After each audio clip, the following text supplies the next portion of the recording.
좌파 패권 세력의 집권을 저지하기 위해서 3자 단일화를 포함한 모든 대책을 적극 강구하기로 한다. 후보는 그 과정을 지켜보기로 한다.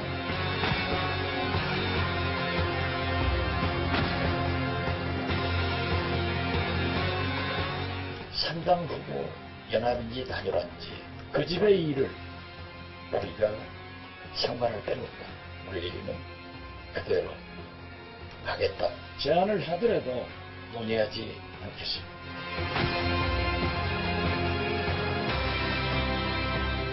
아침에 유승민 후보, 조원진 후보, 남재준 후보 단일화 토론을 하자고 제안이 다 있는 것으로 알고 있습니다. 안철수 후보와는 이념과 정체성이 다르기 때문에 그건 우리가 단일화 대상이 아닙니다.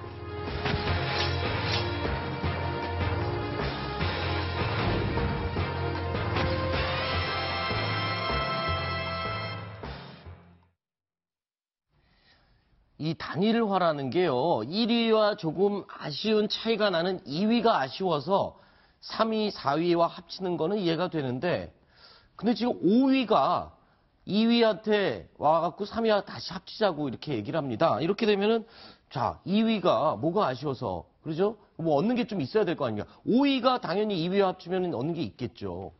그렇습니다. 5위, 말씀하신 5위는 이제 바른정당인데, 네. 바른정당으로서는 사실 지금 그 탄핵을 찬성하면서 박근혜 대통령의 실정을 비판하면서 나왔습니다만 사실 이후에 유승민 후보가 제대로 뜨지 못하고 있는 상황이어서 사실 아무래도 미래가 많이 걱정이 되는 상황입니다. 네. 그렇기 때문에 요즘 이제 보수 주변에서 많이 나오는 이야기 중에 하나는 보수와 중도가 합쳐야 된다. 네. 그렇기 때문에 중도 보수로 나가야지 이길 수 있다. 그래서 네. 거기서 역할을 바른정당과 유승민 후보가 할 수 있다. 이런 얘기가 한 축에로 나오고 있거든요. 네. 그거를 의지해서 지금 이런 얘기를 하고 있습니다. 자, 그러면 어떻게 되는지, 자, 각 후보별, 정당별 입장을 한번 정리를 해 주시죠. 지금 어떤 지금 상황입니까?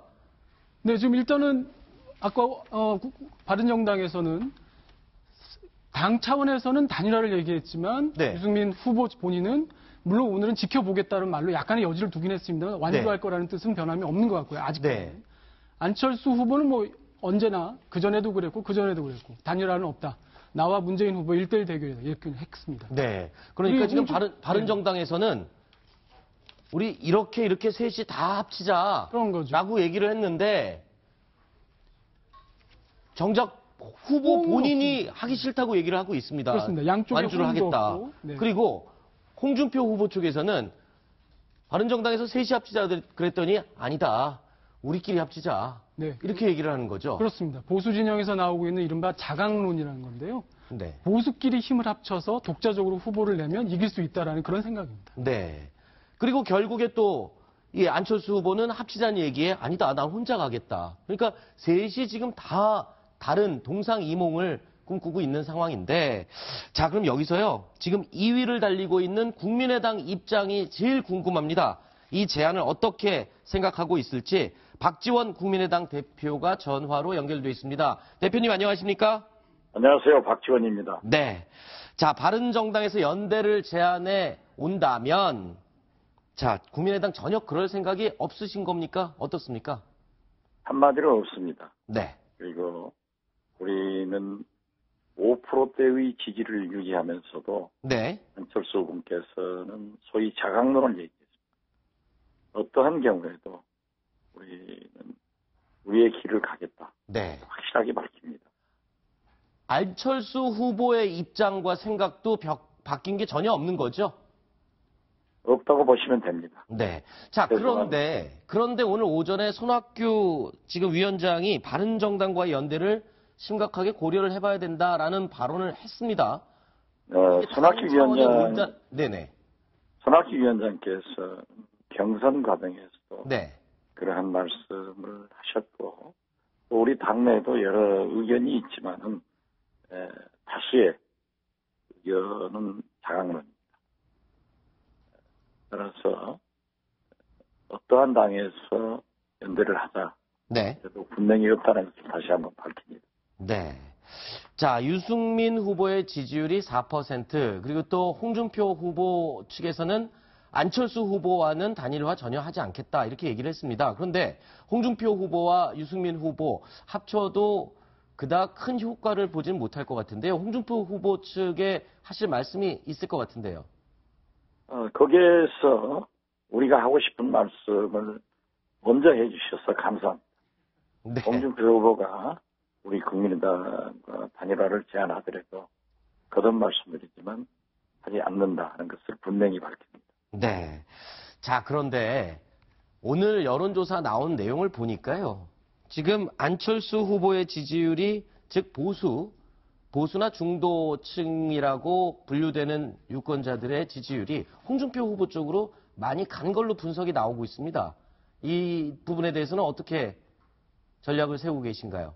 그러한 분석도 있지만은 네. 물론 호남만 가지고도 승리할 수 없고 호남을 빼고도 승리할 수 없는 게 우리 야당의 운명입니다. 네. 그런데 오늘 여론조사를 보면은 지금까지 문재인 대 안철수 7대3, 6대4였습니다. 오늘 여론조사 결과를 보면은 호남에서 안철수 후보가 48.5%, 네. 문재인 후보가 41.9%로 오차범위 밖에서 네. 앞서고 있습니다. 네. 따라서 우리는 이러한 여력을 가지면 지금 현재 문재인 안 된다는 네. 공론이 이루어졌고 또 문재인 공포증이기 때문에 네. 저는 건전한 보수 네. 세력도 반드시 우리 안철수 후보를 지지할 것이다. 네. 이렇게 생각합니다. 자, 지금 말씀하신 대로 되면 참 좋겠습니다만 지금 TV 토론회를 거듭할수록 안철수 후보의 지지율이 떨어지는 건 사실입니다. 자, 이 부분에 대해서 오늘 안 그래도 또 4차 TV 토론회를 앞두고 있는데요. 이건 어떻게 분석하시고 어떤 대책이 있으신지요? 물론 TV 토론의 결과로 그렇게 나온 것은 아닙니다. 아, 그렇죠. 잘 그렇다고 아시다시피 보십니까? 예, 그렇습니다. 잘 아시다시피 안철수 후보는 5에서부터 11%가 거의 3등, 4등, 5위를 유지하면서도 10개월을 견뎠습니다. 네. 그래서 저는 많은 내공이 쌓였다. 네. 이렇게 평가를 하는데요. 네. 우리가 후보 경선 전당대회 과정에서 전당대회를 성공적으로 치렀고 네. 또 안철수 후보도 연설 등 새로운 면모를 보였기 때문에 네네. 갑자기 이 안철수 후보의 지지도가 20, 30% 급등한 건 사실 아닙니까? 네. 그런데 저는 그때부터 반드시 태풍은 네. 강하지만 길지 않다. 네. 그렇기 때문에 조정기가 올 것이다라고 했는데 네. 사실상 조정기입니다. 네. 그런데 이러한 내용이 지금 호남에서부터 반전이 시작되면은 네네. 승기를 잡을 수 있기 때문에 우리는 신경을 안 쓰신다? 아니 신경을 안 쓴다는 게 아니라 네. 조심스럽게 승리를 예측하면서 알겠습니다. 열심히 하겠습니다. 그러나 대표님. TV 토론은 우리가 그렇게 정치에 때묻지 않고 네. 그 공격수들에게 그 소위 가짜뉴스, 네거티브에 대해서 네. 충분하게 할 말을 했기 때문에 네. 앞으로는 정책, 미래에 대해서 더 새로운 안철수의 모습을 보일 것이다. 알겠습니다. 이렇게 말씀 올립니다. 대표님은 그러면 지금 급격하게 상승한 지지율이 최근에 조정을 거치면서 떨어지는 이유, 조정 때문이기도 하지만 네거티브 공격 때문에 떨어진 거다. TV 토론 때문에 떨어진 건 아니다. 이렇게 지금 분석을 하고 계시는군요. 제가 그렇게 완전히 TV 토론 때문이 아니다. 네. TV 토론을 잘했다 하는 것이 아니라 네. 그러한 조정기, 네.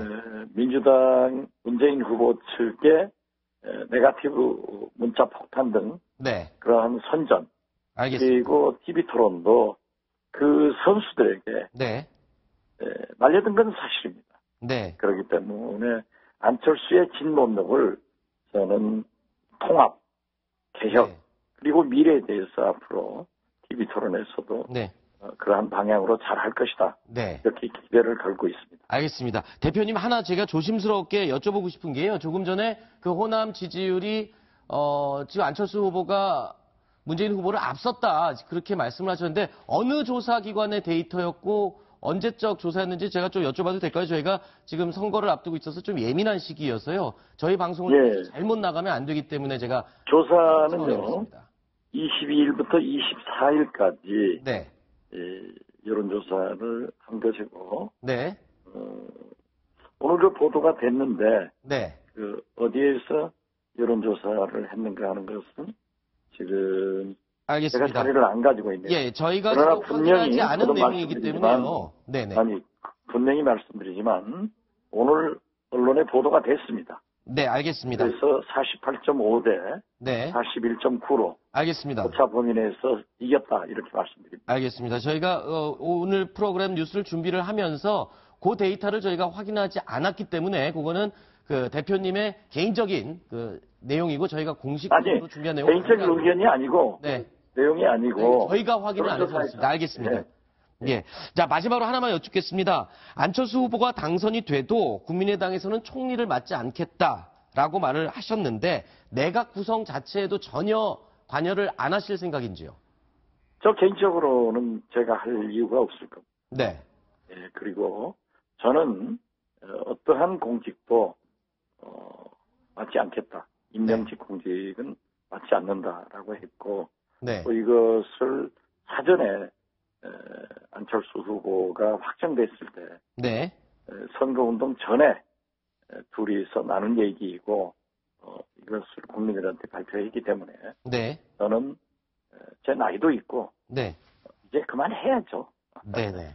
그래서 혹시 관여하지 않겠다 하는 것을 거듭 말씀드리고 네네. 오늘 우리 손학규 상임위원장께서도 국민의당이 총리를 하려고 하는 게 아니다. 네. 이런 의지를 밝혀서 네. 그러한 공감대가 형성돼 있고 그것을 알겠습니다. 제가 발표했습니다.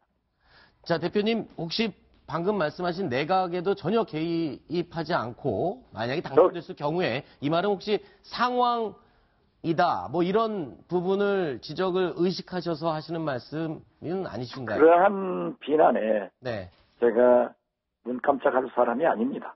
알겠습니다. 그리고 상황은 네. 없습니다. 대통령은 대통령인 겁니다. 네. 그것을 너무나 모르는 그런 순진한 생각 가지고 그렇게 모르면서 대통령 하려고 하는 분들이 문제가 있는 거예요. 네, 그리고 알겠습니다. 제가 말씀드리는 것은 네. 제가 임명직 공직에도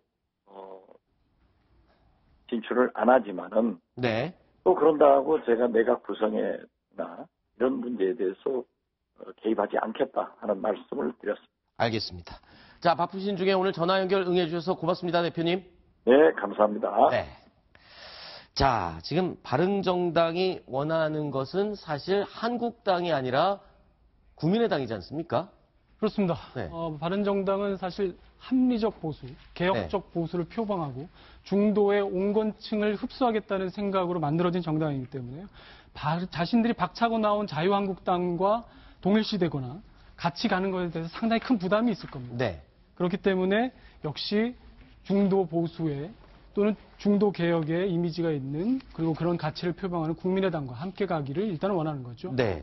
자, 저희가 조금 전에 박지원 대표와 전화 통화를 하면서 광주, 전라, 호남 지역 지지율에 대해서 박 대표가 얘기한 부분이 저희가 준비한 내용과 조금 차이가 있어서 분명히 말씀드립니다. 저희가 준비한 호남 지역 지지율 부분은 이 내용입니다. 문재인 후보가 51.6%, 안철수 후보가 34.2%로 이 정도 차이가 나는 이 데이터가 저희가 공식적으로 준비한 내용이고요.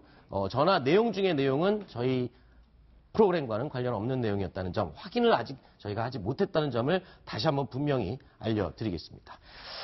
자, 그리고 지금 안철수 후보가 보수의 어떤 마음과 입장을 대변해 줄 거다라고 생각을 했었는데 그만큼의 기대에 미치지 못했다.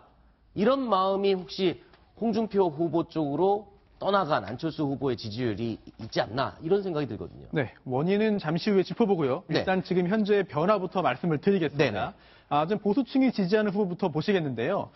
일단 이번 달 셋째 주와 넷째 주 일주일 사이에 큰 변화가 있었습니다. 지난 세 번째 주에는 셋째 주에는 안철수 후보가 굉장히 보수층에서 높은 지지율을 보였는데 불과 일주일 사이에 10%포인트가량 빠졌습니다. 지지율이. 네. 그리고 또 반면 홍준표 후보의 경우 역시 10%포인트 조금 넘게 지지율이 상승했는데요. 네. 이런 현상을 결과를 보자면은 보수층에서 안철수 후보의 지지세가 거의 그대로 홍준표 후보 쪽으로 이동한 거 아니냐라는 네. 분석을 할 수 있겠습니다. 네. 자, 그러면 이제 이 이유가 그 실망감이 그 이유다. 이렇게 보면 되는 겁니까? 사실 이제 지금 흔들리는 보수들이 가장 중요하게 생각하는 것 중에 하나는 바로 안보의 문제입니다. 그렇죠. 그렇기 때문에 대북관이 어떤가, 안보관이 어떤가, 이런 것에 대해서 상당히 지금 이제 흔들리고 있는 상황인데요. 네. 제가 볼 때는 지난번 2차 TV 토론 때 물론 문재인 후보도 그런 안보관에서 상당히 많이 붙였긴 했지만 네. 안철수 후보가 햇볕 정책에 대해서 공과 가가 다 있다고 얘기하면서 사실 어떻게 보면 보수층, 지금 저 변화를 일으킨 보수층이 보기에는 상당히 좀 믿음직스럽지 못하다. 이런 인상을 준 것이 영향을 미치는데 한 몫을 하지 않았나. 저는 그렇게 분석을 합니다. 네. 자, 그런데요. 제일 먼저 후보 단일화를 지금 제안하고 나선 바른정당, 정작 바른정당의 대선 후보인 유승민 후보는 절대 나는 단일화 없이 혼자 끝까지 완주를 하겠다라고 얘기를 했습니다. 들어보시죠. 기존의 입장하고 변한 게 아무것도 없습니다. 예. 지금 이게 예.